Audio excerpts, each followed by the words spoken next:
So one time I accidentally invited a racist, homophobic guy to my 20th birthday party and it went terribly.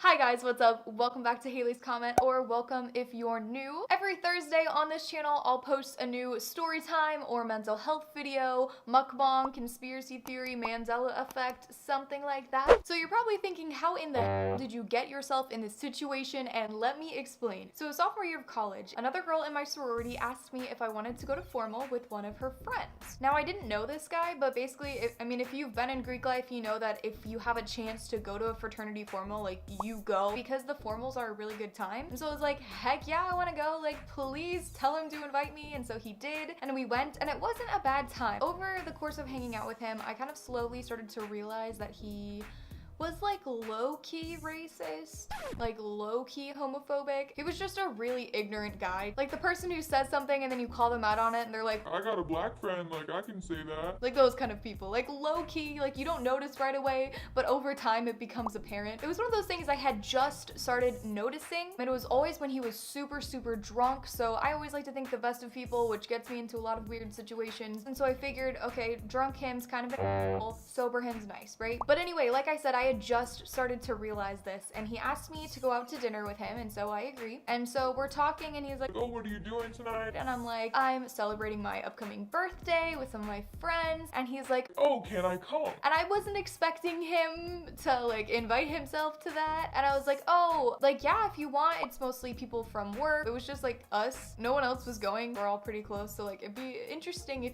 if he came, but I didn't want to be rude, and I hate excluding people. So while we're out to dinner, I start to realize that this is a terrible idea. So these people that I worked with were all, well, most of them were super liberal, super open-minded, that kind of thing. And so I'm like, this is gonna be a nightmare. I just kind of laid down the law. You cannot get super drunk. Like it's a low-key party. Basically, it was like a game night, so we were just gonna drink and like, not that I would ever drink underage, but we were gonna drink and like play board games or something super chill. I also told him to not be controversial. I told him, don't talk about politics, don't talk about LGBTQ stuff, don't talk about race, don't talk about any of those things that could make you seem like an arrogant motherfucker. I worded it nicer than that, but he agreed. He's like, yeah, I totally get it. I know your friends are liberal. So I'm like, okay.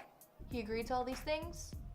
It'll be fine, right? He shows up drunk. One of two of the freaking things I asked him not to do. Because I had told him not to talk about certain things, it was for some reason so much worse that night than it had ever been before. I could tell that all of my friends were getting like annoyed and irritated with him, and I started to get embarrassed because I didn't want my friends to associate me with his actions. So I'd warned him before that I had a friend who was coming that was gay. Now normally I won't warn people like, oh, I have a gay friend, because like who gives a f, like it's not really that big of a deal, right? But he was one of those people I'm like, you're gonna say something dumb if I don't tell you not to. What he decides to do when he's belligerently drunk and said he wouldn't be was ask my friend what his pronouns were in a really condescending way. If you're meeting someone new for the first time, meeting a group of people for the first time, and you introduce yourself like, hi, I'm so-and-so, they say hi, I'm so-and-so, and you say, oh, what are your preferred pronouns? That's a respectful way to do it. If you do it with everybody in the room, not just a certain person. But he, in the middle of the conversation, turned to my gay friend who was clearly going by masculine pronouns. Everyone had been talking about him with those pronouns, and how earlier I'd been like, my friend will be there, he's gay. Like, he! I said he so many times. Everyone said he so many times. So this kid is ruining my birthday. Nobody wants him here, and so I'm like, we gotta devise a plan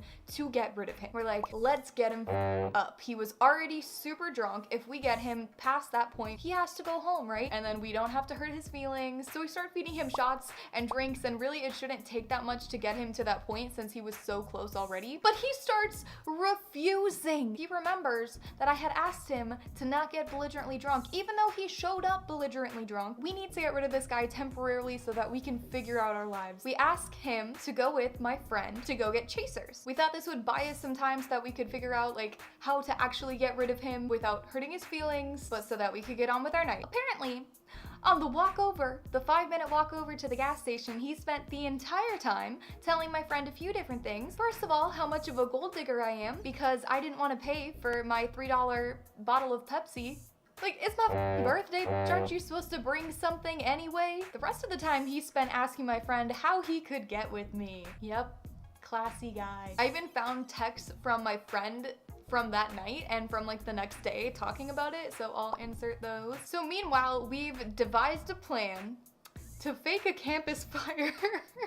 Again, we were all working together. We worked for the student newspaper. I don't know if I said that earlier. So obviously, if there was a campus fire, we would need to go like cover it. In actuality, what would happen if there was a campus fire? We would assign it to some reporter. We probably wouldn't do anything. We certainly wouldn't go on campus to cover it. Like, it's not that big of a deal. There's campus fires all the time. But we made this out to be the craziest that's ever gone down in the history of Mizzou. We're like, we gotta go cover this. I'm so sorry. Like, we gotta go into the newsroom right now. And he's like, I'll go with you. We were trying to make it sound important. We were trying to make it sound like it's justifiable why we needed to like suddenly leave in the middle of a party. But I think in doing so, we made it sound like exciting and entertaining. Scooby-Dooby-Doo, where are you? So then we started to make it sound like, oh, we've got to go work all night. It's really not going to be interesting. Like, you should just go party. So we literally leave the apartment complex and start walking toward our college. He apparently brought a drink with him also and set it on the ground at some point with my friend's cup. We later found it. We're pretending to text reporters, searching for the campus fire. There wasn't even any like fire trucks or anything. Anyway, on the way there, thankfully, he ran into a friend who had just popped their head out of a bar for a few seconds, and then they decided to go in together. And so we were able to get rid of him.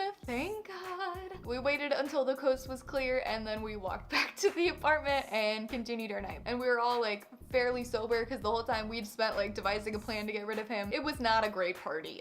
My birthday was ruined. It was an interesting one though. It's one of the more memorable birthdays I've ever had. This is like the only time that I've ever ditched anybody that I can ever remember. But it was just like, he was ruining the entire night. He was making everybody uncomfortable. Like we couldn't have him at the party anymore. So the next day I remember this guy texting me about the night before. I actually found the screenshot, so here it is. He didn't say sorry at the time, but like a week or so later, he did end up apologizing. Either he just happened to figure it out by the fact that I was ignoring him, or maybe my friend told him, like the girl that I lived with, because she is the one who had set us up. I remember going back and I told her the whole crazy story of what happened. I don't know, she seemed to feel like responsible. She seemed to be like, oh my God, I'm so sorry that I introduced you guys. And I'm like, dude, it's not your fault. Like you had nothing to do with this. Just like how I felt earlier, like I didn't want people to associate me with his actions. And so I think she kind of felt the same way. Anyway, that's the story of how I accidentally invited and ditched a racist, homophobic guy to my 20th birthday party. If you haven't already, please subscribe, turn on post notifications. All right, thanks so much for watching, guys. I'll see you next Thursday.